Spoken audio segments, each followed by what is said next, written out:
lukisan dimana lukisan ini punya makna, mempunyai pesan moral ya bagi kita. Ini ada lukisan menggambarkan ada kursi ya, mungkin kita bisa memaknai yaitu kursi kekuasaan atau jabatan. Ada tangan 3, ada tangan 1 besar, ada warna-warni ya, bulat warna-warni ya. Mari kita bedah apa makna di balik pesan moral ini ya. Lukisan ini ditulis oleh Ahmad Imam tahun 2024,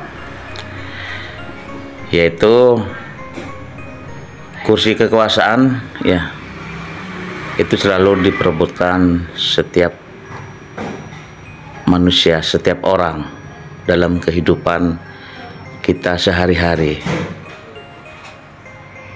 baik di organisasi, berbangsa dan bernegara, atau di suatu pemerintahan.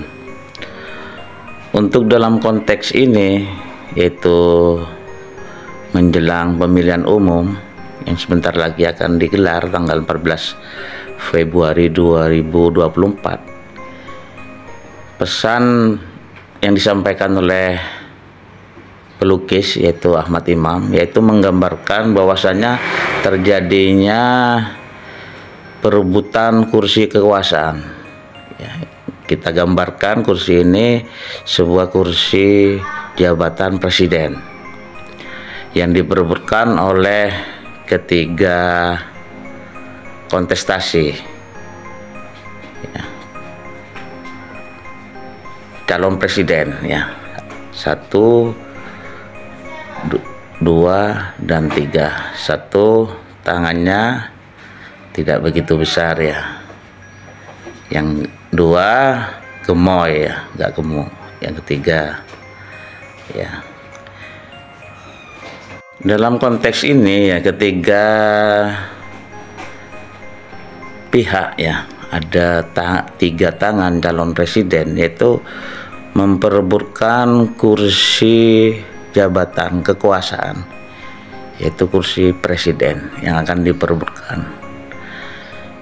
Ini ada gambar-gambar bulat-bulat ini ya, ini mengilustrasikan ada gambar merah, kuning, biru, hijau ya, dan seterusnya. Ini menggambarkan warna-warni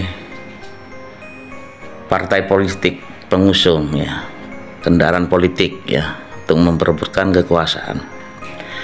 Setiap orang boleh memperebutkan suatu kekuasaan, kursi kekuasaan ya.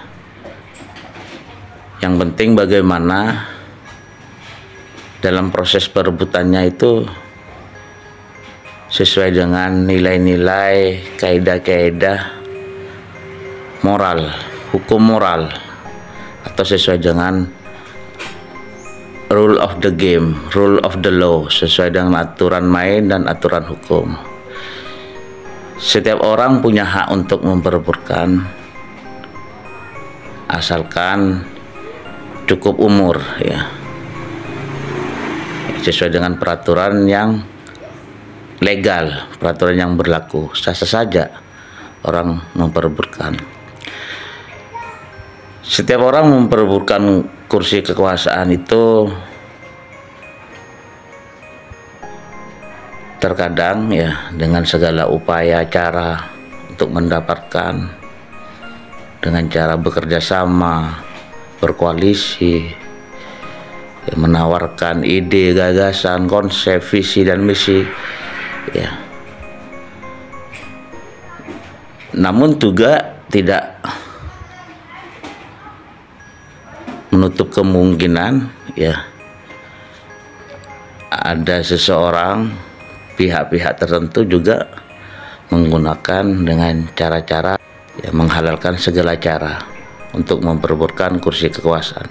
Itu yang seharusnya hindari ya. Bagaimana dalam kontestasi pemilihan presiden ini bisa dilaksanakan dengan fair,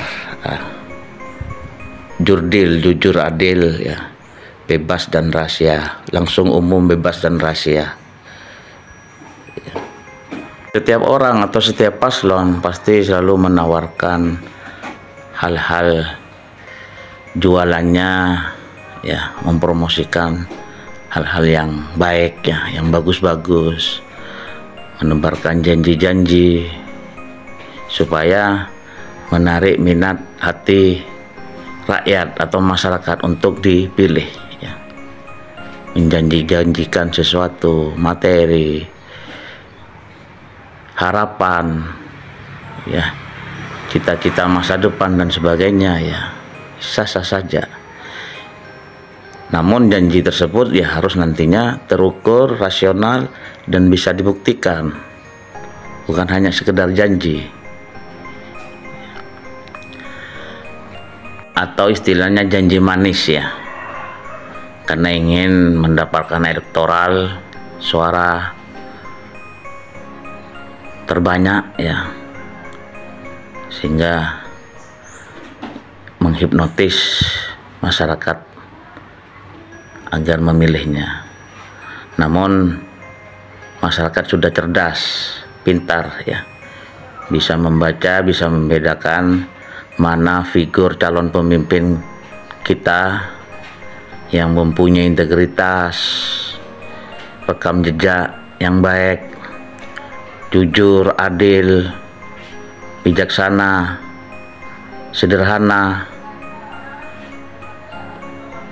track recordnya bagus, kredibilitasnya, kemampuannya ya, punya pengalaman, pengetahuan di dalam birokrasi pemerintahan ya, peduli kepada rakyat, masyarakat, dan lain sebagainya.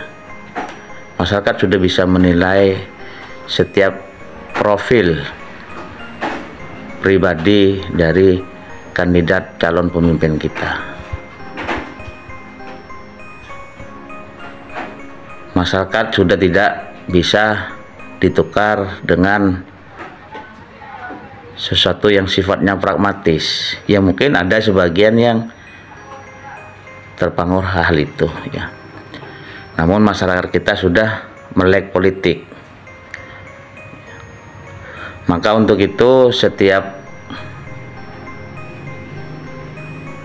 orang, kelompok, atau pihak-pihak tertentu dalam memperebutkan kekuasaan, jangan menghalalkan segala cara. Harus saling merangkul antar sesama, baik kontestasi atau masyarakat, baik yang pro atau kontra, harus dirangkul bersama